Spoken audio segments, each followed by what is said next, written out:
La fête de Yud-Tet Kislev, le 19 et le 20 Kislev, quelques jours avant la fête des Lumières, une autre fête des Lumières, celle de Hanouka, commémore, et ce n'est pas un hasard, la libération de prison du premier rabbi de Lubavitch, Chabad, Rabbi Shneur Zalman de Liadi. Pourquoi était-il en prison?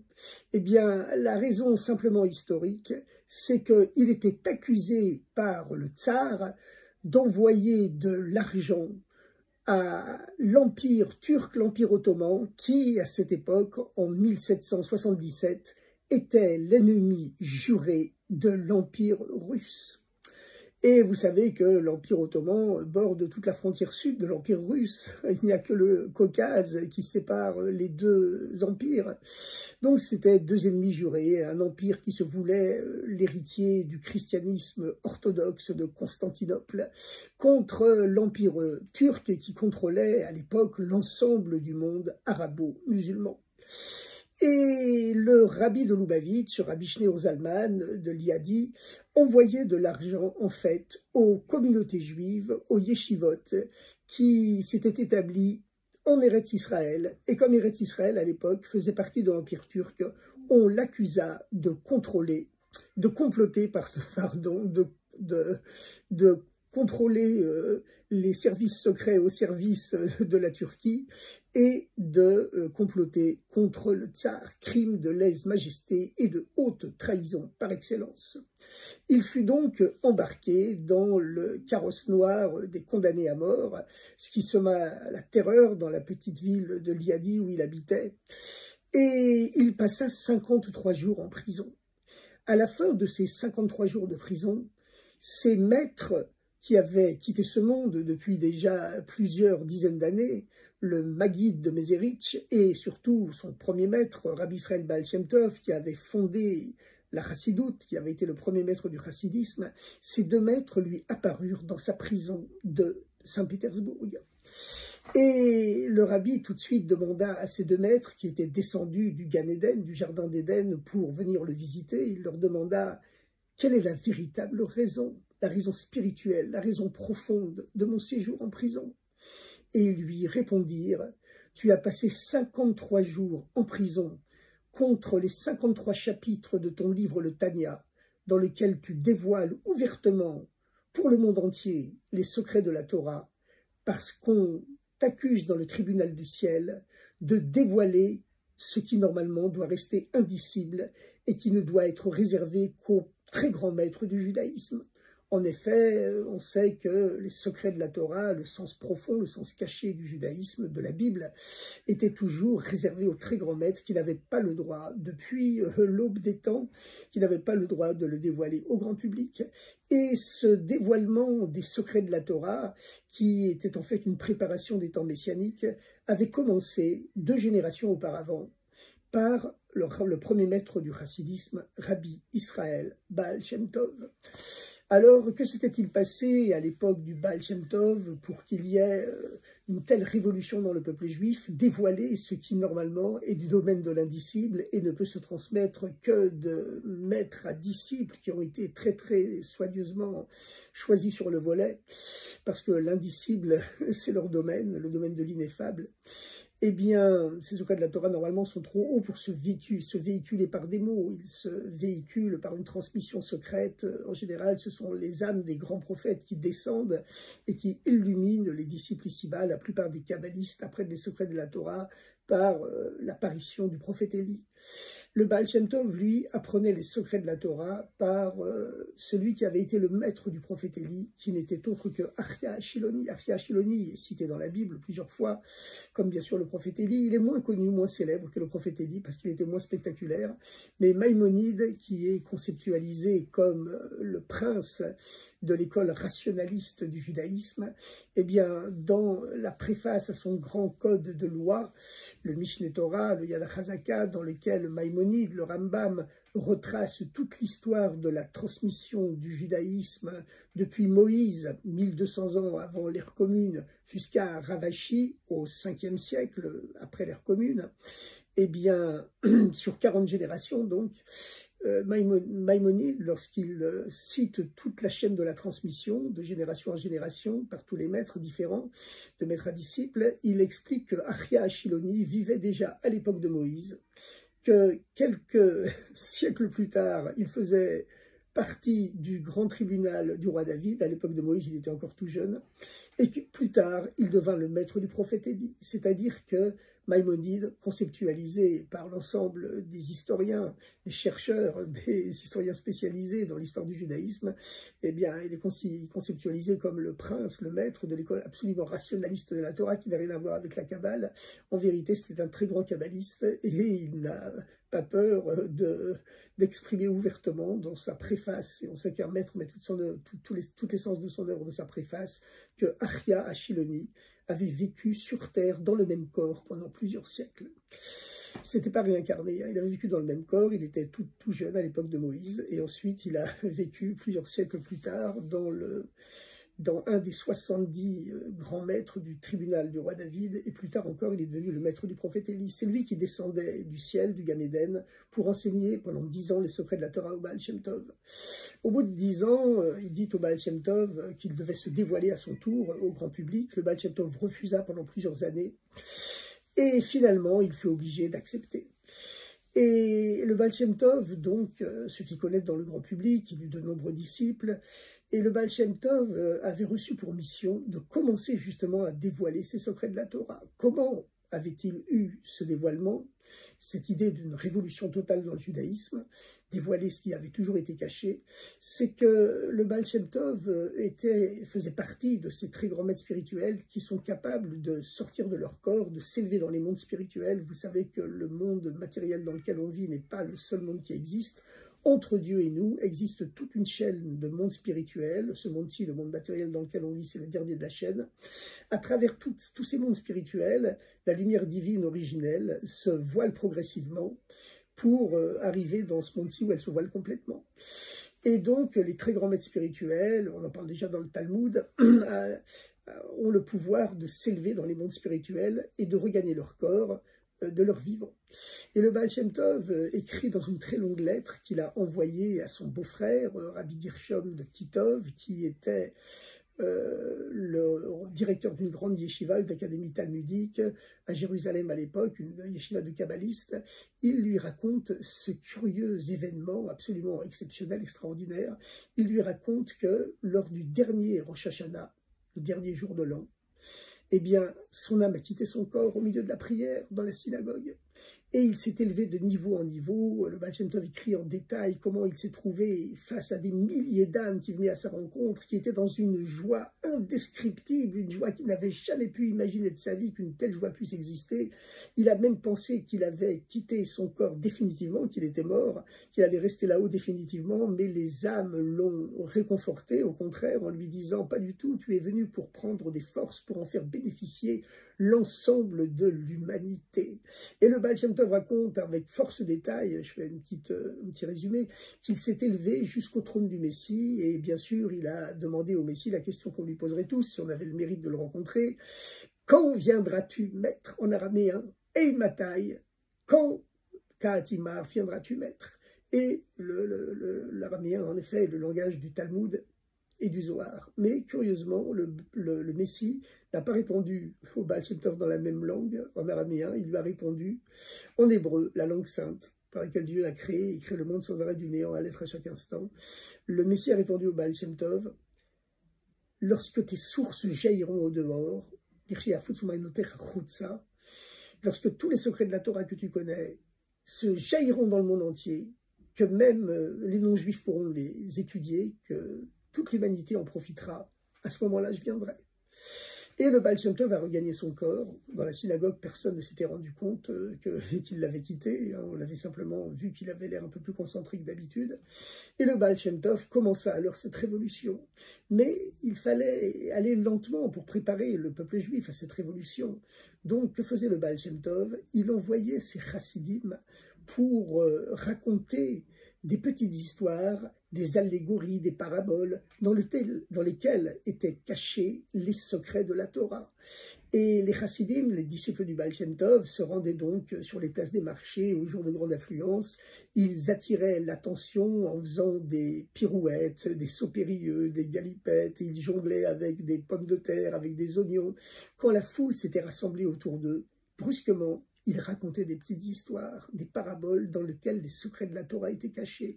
Les gens, le public, n'avaient pas accès directement au sens profond de ces petites histoires, de ces paraboles, mais ils ressentaient que quelque chose de profond était caché dedans. En effet, le Baal Shem Tov lorsqu'il avait commencé à dévoiler directement les secrets, avait été excommunié par certains rabbins. Il comprenait donc qu'il fallait préparer le peuple juif petit à petit. Ce fut seulement à la 3e génération. Le Baal Shem Tov avait été succédé par un autre très grand maître qui était le Maguid de Mezerich, dont on dit qu'il a pris 2 fois la force spirituelle même du Baal Shem Tov, à l'exemple du prophète Élisée, le prophète Elisha, qui avait pris 2 fois la force spirituelle du prophète Élie. Et la 3e génération, ce fut celle justement de Rabbi Shneur Zalman de Liadi, qui vivait environ un demi-siècle après le Baal Shem Tov. Il n'avait jamais rencontré d'ailleurs le Baal Shem Tov dans sa vie. Et Rabbi Shneur Zalman de Liadi, qui fut le premier rabbi de Lubavitch, eh bien, il décida que le moment était venu de ne plus diffuser les secrets de la Torah uniquement par des petites histoires, des paraboles, des anecdotes, des allégories, mais directement. Et il dévoila ces secrets de la Torah dans un petit livre, le Tanya. Le rabbi de Berditchev, lorsqu'il lut le Tanya entre ses mains, s'exclama « Comment a-t-il fait, Rabbi Shneur Zalman, pour incarner un Dieu qui est tellement grand dans un livre qui est si petit ?» Et ce livre contient au départ 53 chapitres. Et lorsque le Baal Shem Tov et le Maguid, qui avaient donc quitté ce monde depuis longtemps, descendirent du jardin d'Éden pour apparaître au rabbi de Lubavitch dans sa prison, puisqu'il était jugé pour avoir comploté contre le tsar, ils lui dévoilèrent le véritable sens profond de son séjour en prison, c'est qu'il était victime d'une accusation du tribunal céleste qui l'accusait de trop dévoiler directement les secrets de la Torah dans ce petit livre de 53 chapitres, et c'est pour ça qu'il avait passé jusque-là 53 journées en prison. Pour 53 jours et 53 nuits, bien sûr. Et le rabbi, qu'on appelle également l'Admour Azaken, l'ancien rabbi, puisqu'il était le premier de la chaîne des rabbis de Lubavitch, Chabad, le rabbi leur demanda « Est-ce que je dois arrêter ?» Ils lui répondirent « Non, puisque tu as entrouvert la porte, tu dois l'ouvrir maintenant, complètement, à double battant. » Et ils lui dévoilèrent toutes les questions, les 22 questions que le tribunal du tsar allait lui poser le lendemain. Et il éblouit tellement ses juges par ses réponses le lendemain, bien sûr, qu'ils l'innocentèrent, le disculpèrent, et ce fut la libération qui intervint le 19e jour du mois de Kislev, qui était d'ailleurs le jour de la Hiloula, du Yortzeit, le jour anniversaire du décès de son maître direct, le Maguid de Mezerich, qui était lui-même le disciple du Baal Shem Tov, qui avait pris 2 fois la force spirituelle du Baal Shem Tov. Et le Maguid de Mezerich, lorsqu'il avait quitté ce monde, le 19 Kislev, quelques dizaines d'années auparavant, avait pris la main du Admour Azaken qui était à ses côtés et lui avait dit à l'avance, par prophétie, le 19 Kislev, Yud-Tet Kislev, c'est notre fête à tous les deux. En effet, le jour du décès d'un tzaddik, d'un grand maître spirituel, est appelé Hiloula en hébreu, ce qui signifie mariage. C'est le jour du mariage avec Dieu de ce tzaddik, et donc c'est un jour de fête essentiellement, comme on le sait pour le jour de l'Akba Omer, qui est le jour de la Hiloula de Rabbi Shimon Bar Yochai, l'auteur du Zohar, qui est le livre fondement de base de toute la Kabbalah. Et sur laquelle est basée bien sûr la chassidoute, mais malgré tout, il existe une différence fondamentale entre les secrets de la Torah tels qu'ils sont dévoilés par la chassidoute, le chassidisme, et les secrets de la Kabbalah.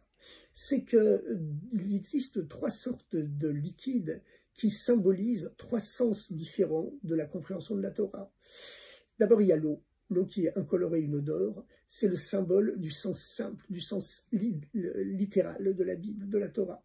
Et puis, il y a le sens caché, le sens profond, qui est symbolisé par le vin. En effet, le proverbe dit « Nichnas yain yatsasod » en hébreu, le vin rentre, le secret sort. Voilà, comme dans toutes les histoires d'espionnage, pour faire avouer aux espions ennemis leurs secrets cachés, on les saoule, on les saoule, on les saoule jusqu'à ce qu'ils disent la vérité. Et c'est là la coutume juive de toujours boire un peu d'alcool, un peu de vin dans les réunions chassidiques, dans les réunions entre rabbins, parce qu'un petit peu d'alcool, sans dépasser les limites, ça aide à dévoiler le bien qui est en soi, le secret qui est caché au fond de soi-même, qui est toujours bien.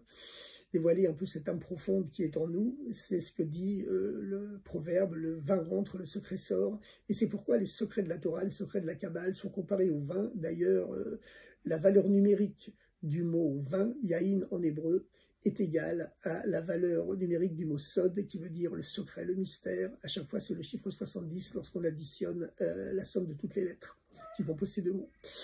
Et vous savez que les règles des guématriotes, lorsque deux mots totalisent la même somme numérique, puisque chaque lettre hébreu est également un chiffre, cela signifie qu'il existe une identité de sens entre ces deux mots.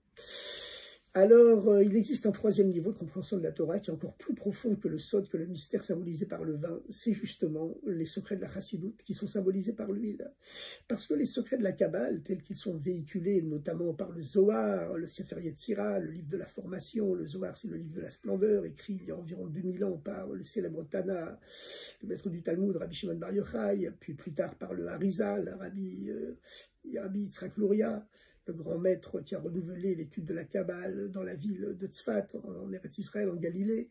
Eh bien, la Kabbale traditionnelle, le mystère symbolisé par le vin, c'est le secret de la Torah de Moïse, le sens secret de la Torah de Moïse. Mais la chassidoute, telle qu'elle a été dévoilée par le Baal Shem Tov, et puis plus tard par le Maguid et tous les rabbis de Lubavitch, eh bien, c'est déjà un avant-goût des temps messianiques. En effet, le Messie est appelé loin. Messie, Mashiach en hébreu, signifie tout simplement loin, sur la tête duquel a été versée l'huile sainte, parce que l'huile, elle a une particularité, c'est qu'elle flotte au-dessus de tous les liquides, même du vin, ce qui, symboliquement, exprime un niveau de profondeur qui est au-delà encore de celui du vin. Et puis surtout, l'huile a une deuxième particularité, c'est que alors que tous les liquides, normalement, le vin et l'eau éteignent le feu, eh bien l'huile, au contraire, elle allume le feu et elle l'entretient, elle l'embellit. Et c'est pour ça que la fête du Yutet Kislev a lieu 4 jours avant la fête de Hanouka, enfin du 19 au 25, quelques jours avant Hanouka, parce que toutes les deux sont liées au concept du miracle de l'huile. L'huile a une autre particularité encore plus spectaculaire, c'est que bien qu'elle se flotte au-dessus de tous les liquides, même du vin, eh bien elle ne se mêle à rien, mais elle pénètre tout. Lorsqu'il y a deux mélanges dans un problème de cacheroute, un plat lacté qui s'est mélangé avec un plat carné, eh bien il faut demander au rabbin, bien sûr, si c'est cachère ou pas cachère, mais s'il y a de l'huile dans le mélange, alors là, ça ne peut plus être cachère. Basiquement, c'est la base théorique de la halakha, parce que l'huile ne se mêle à rien. Mais paradoxalement, elle pénètre tout. Et c'est ça le sens profond de la chassidoute, c'est que c'est un sens profond de la Torah tellement extraordinaire, un avant-goût déjà de la Torah qu'enseignera le Messie, qu'elle ne se mêle à rien, mais elle pénètre tout. Et elle pénètre le monde entier. Elle pénètre l'humanité entière. Et c'est la raison pour laquelle le Messie avait dit au Baal Shem Tov, je viendrai lorsque les secrets de la Torah que tu connais, eh bien, jailliront dans le monde entier, et que même les non-juifs, l'humanité entière pourront les connaître. À ce moment-là, je viendrai. Et donc, ça a été le début de la révolution chassidique. Le rabbi, donc, a été libéré le 19e jour du mois de Kislev. Mais vous savez que ce jour-là, eh bien, il était déjà annoncé des siècles et des siècles auparavant, parce qu'il existe un livre qui a été rédigé au XIIIe siècle, qui a été rédigé par les arrière-petits-fils du célèbre commentateur Rashi, qui était un rabbin français qui vivait à Troyes, et qui a été considéré comme le plus grand commentateur du Talmud, mais il avait des petits-fils qui ont continué son œuvre de commentaire du Talmud, et qui étaient également de grands kabbalistes. Et certains de ces Baalei Tosfot, comme on les appelle, les maîtres des ajouts, les maîtres des Tosfot, Tosfot signifie ajout en hébreu, parce qu'ils ont ajouté de nombreux commentaires à l'œuvre de Rashi, aux commentaires du Talmud, eh bien, lorsqu'ils avaient des questions auxquelles ils ne parvenaient pas rationnellement à répondre, ils posaient des questions au ciel et recevaient leurs réponses la nuit en songe, ou même parfois en vision éveillée. Un grand maître leur apparaissait du ciel, ou un ange leur dévoilait les réponses qu'ils devaient savoir. et ils ont consigné leurs questions et leurs réponses dans un livre qui s'appelle Sheelot Utshuvot Min HaShamayim, questions et réponses du ciel, qui a été écrit donc au XIIIe siècle, c'est-à-dire 6 siècles avant la libération de prison du Rabbi, qui est pas seulement la libération d'un homme, mais qui est surtout la libération des secrets de la Torah, cette dimension des avant-goûts des temps messianiques. Et on trouve dans ce livre, questions et réponses du ciel, une question étrange des Baalei Tosfot. Il demande au ciel, qu'est-ce que la fête du 19 Kislev? Parce que cette fête existait déjà spirituellement dans les mondes cachés, mais n'était pas encore dévoilée sur terre. Et ils écrivent la réponse qu'ils ont reçue, c'est le jour de la nouvelle. Le jour de la nouvelle, que les secrets de la Torah, qui préparent les temps messianiques, sont maintenant disponibles, non plus seulement pour quelques maîtres triés sur le volet, mais pour l'ensemble du peuple juif, et même pour l'ensemble de l'humanité. Puisque même les non-juifs dorénavant peuvent et doivent même les étudier. Et donc tout cela va de pair, bien sûr, avec cette finalité de l'histoire que sont les temps du Messie, puisque vous savez que, d'après la Kabbalah, eh bien, l'histoire du monde telle qu'elle est, depuis toujours, elle doit durer au maximum 6000 ans.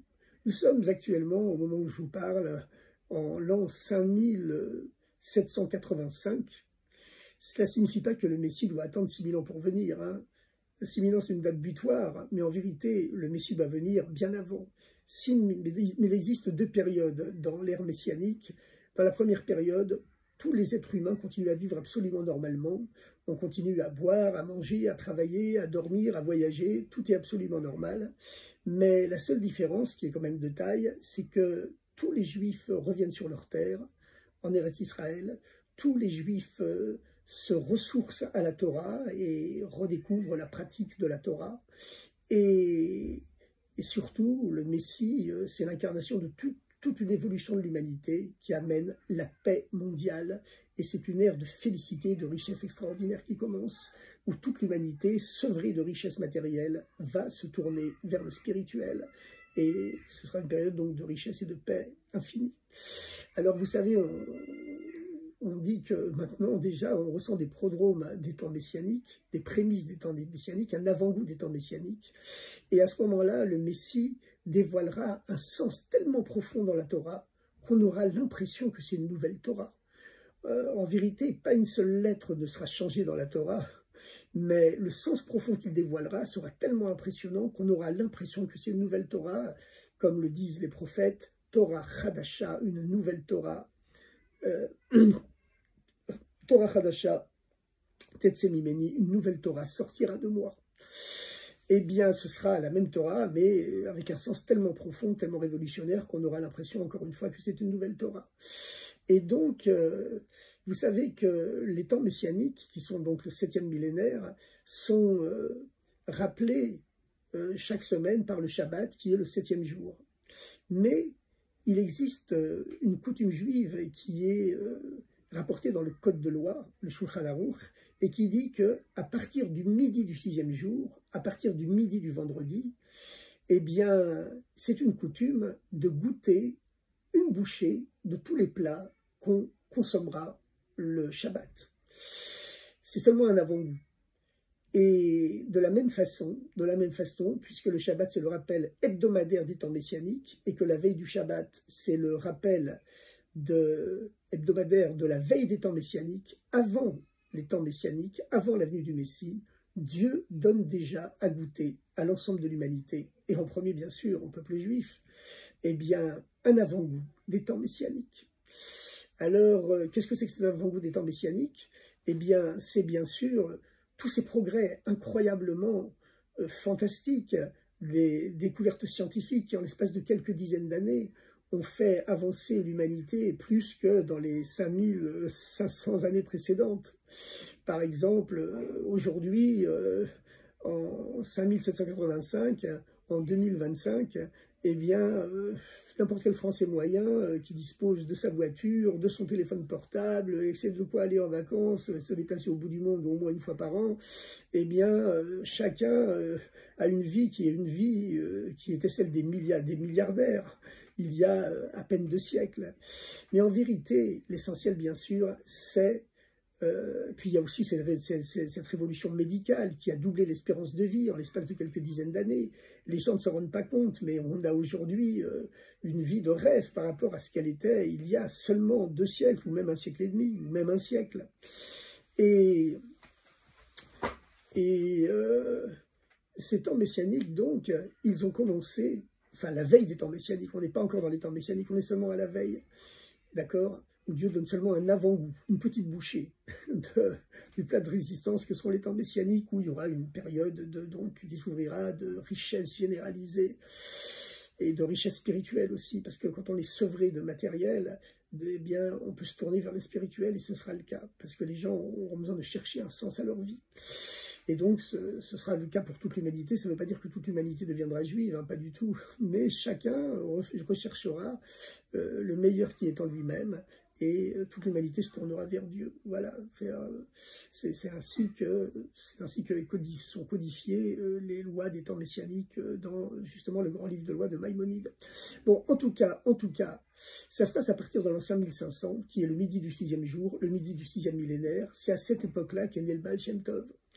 Et donc, c'est la raison pour laquelle la chassidoute a été, les secrets de la Torah et le dévoilement des secrets de la Torah a été dévoilé à cette époque-là, à partir du midi du 6e millénaire, parce que avant les temps messianiques, Dieu donne à goûter à tous les juifs du monde et à l'ensemble de l'humanité un avant-goût des temps messianiques, c'est-à-dire le dévoilement de ces secrets de la Torah qui sont comparés à l'huile, qui ne se mêlent à rien, mais qui pénètrent tout. Et il existe aussi des avant-goûts physiques des temps messianiques. C'est la raison pour laquelle, à notre époque, Dieu a rendu la terre d'Israël au peuple juif, et que cette terre qui était restée un désert de pierres, de sable, de rocs et de marécages pendant presque 2000 ans, eh bien, il a suffi que les Juifs y reviennent après presque 2000 ans d'exil, et en l'espace de quelques dizaines d'années, ce que 2 millénaires n'avaient pas pu faire, eh bien, puisque tous les peuples du monde, hein, toutes les civilisations s'étaient battues, entretuées pour conquérir cette terre et pour la dominer, mais comme un jouet qu'un enfant n'a pas mérité et qui se casse dans ses mains dès qu'il l'obtient, eh bien, la terre, malgré toutes les guerres qu'il y avait entre les Turcs, les Arabes, les Byzantins, les Ottomans, etc., et les croisés venus de l'Europe occidentale, et les croisades qui ont duré plusieurs siècles, eh bien, la terre restait un ensemble infâme de déserts et de marécages, jusqu'à ce que les Juifs, selon la promesse divine, y reviennent. Et donc, le retour du peuple juif sur sa terre aujourd'hui, c'est un avant-goût des temps messianiques qui doit être conceptualisé par toute l'humanité comme tel, parce que c'est un signe de bonheur pour l'ensemble de la planète Terre, pour l'ensemble de l'humanité, qui doit apporter le bonheur à tous ses voisins en premier, mais aussi à l'ensemble de l'humanité. Et puis, encore une fois, les progrès scientifiques, les progrès de la médecine, mais surtout, bien sûr, les progrès spirituels, et le dévoilement de ces secrets de la Torah, de la chassidoute. Donc, c'est la première chose qui va aider l'humanité à progresser dans la marche spirituelle, l'amélioration spirituelle et morale qui doit mener au temps messianique. Alors, chers amis, c'est la fête de Yutat Kislev, c'est la libération de prison du premier Rabbi de Lubavitch, et en même temps, c'est l'accomplissement des bénédictions, des prophéties que le Messie avait enseignées au Baal Shem Tov, à savoir, je viendrai lorsque tes sources jailliront au dehors, lorsque les secrets, le sens profond de la Torah jaillira au dehors, lorsque l'huile de la Torah, qui sacrera un jour le Messie, eh bien, elle jaillira dehors, cette huile qui ne se mêle à rien et qui pénètre tout. Elle doit pénétrer toutes les civilisations du monde, et elle doit améliorer toute l'humanité. Et c'est ainsi que chacun de nous doit dévoiler le Messie qui est en nous. On a tous une étincelle du Messie en nous, comme on a une étincelle de Moïse, etc., etc. Et lorsque chacun, avec plus de bonté, plus de gentillesse, dévoilera plus de tolérance, etc., dévoilera ce Messie qui est en lui, eh bien, toutes ces étincelles messianiques de milliards et milliards d'êtres humains, elles se cristalliseront sur un être humain qui sera le Messie en chair et en os, et par qui s'accomplira la promesse divine, à savoir les temps messianiques où la paix régnera sur terre, la paix universelle, et où toute l'humanité se tournera vers la spiritualité, vers Dieu, pour servir Dieu d'une seule épaule. Dans la paix universelle, c'est le sens profond de cette fête de Yutet Kislev, la libération, pas seulement d'un homme, mais la libération de cette huile de la Torah qui doit oindre, qui doit sacrer le Messie, comme son nom l'indique, et qui doit apporter le bonheur à l'ensemble de l'humanité. Bonne fête de Yutet Kislev, bonne année chassidique, et à très bientôt.